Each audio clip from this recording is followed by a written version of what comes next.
Hey everybody, it's Darnell. Coming from my third blog. I have some interesting things for you today. A few informative things. First, I'm going to talk about the Horizon reports and how technology is starting to be integrated and implemented into the classroom. Maybe have some helpful hints, applications, and whatever else I may be able to think of. Second, talk about online education communities, its importance, and how we can go about, how we can go about signing into them and signing up to help yourself become a better teacher, educator, and just learner in period. Lastly, I'll just talk about a few blogs in education.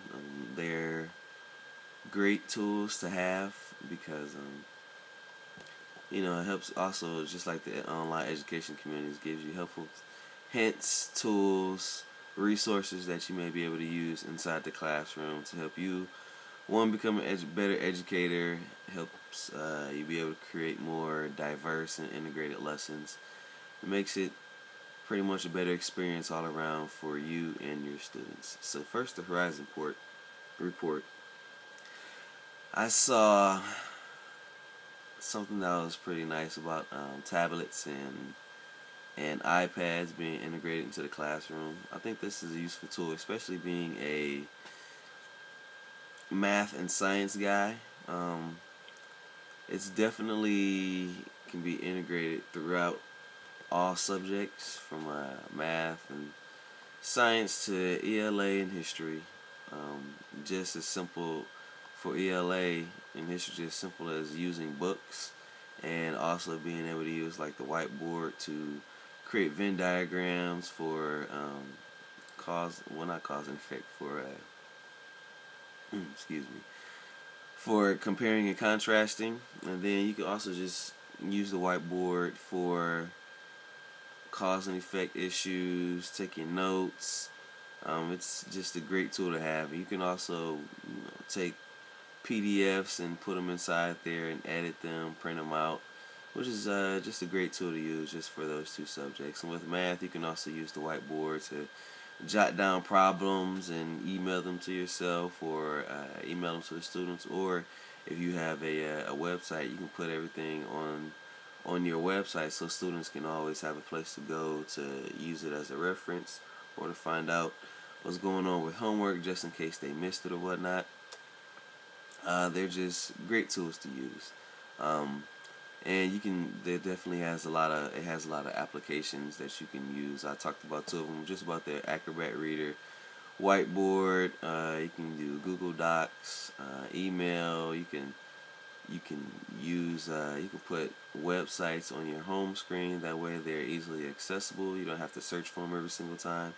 So those are just a few things that I believe are pretty good.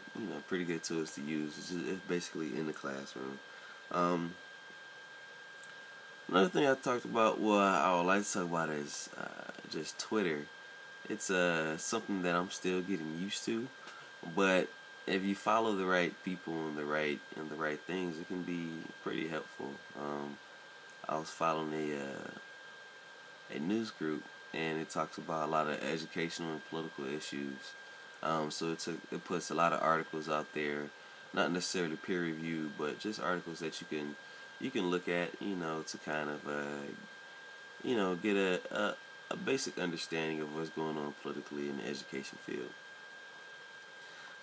Education communities online are great tools. You can use them to get ideas for lesson plans, activities that you can do in the classroom, um, team building activities that can go outside the classroom with administration and other educators, or your team of educators that you may use, or that you may be a part of.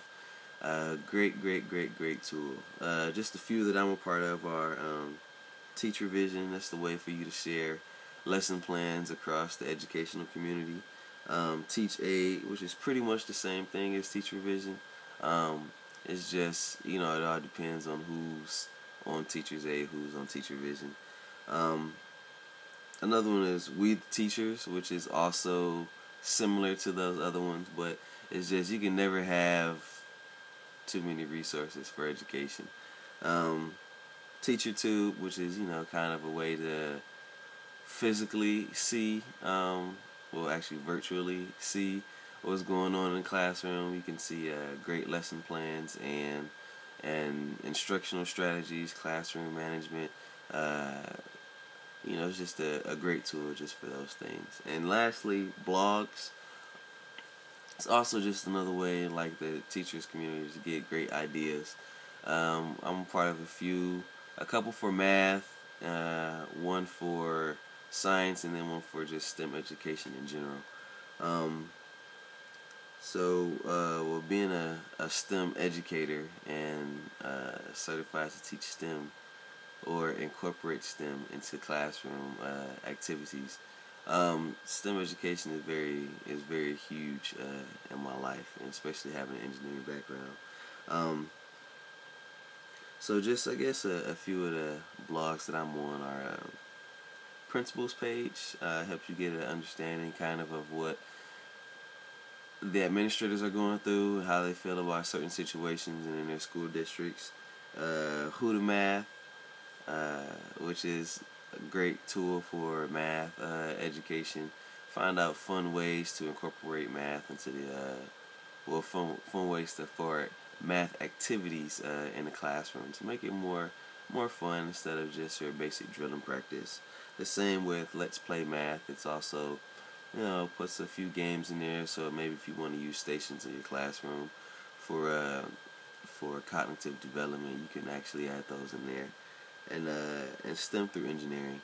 So those are just a few of the things that I have found out this week and things that I've just been a part of throughout my educational career.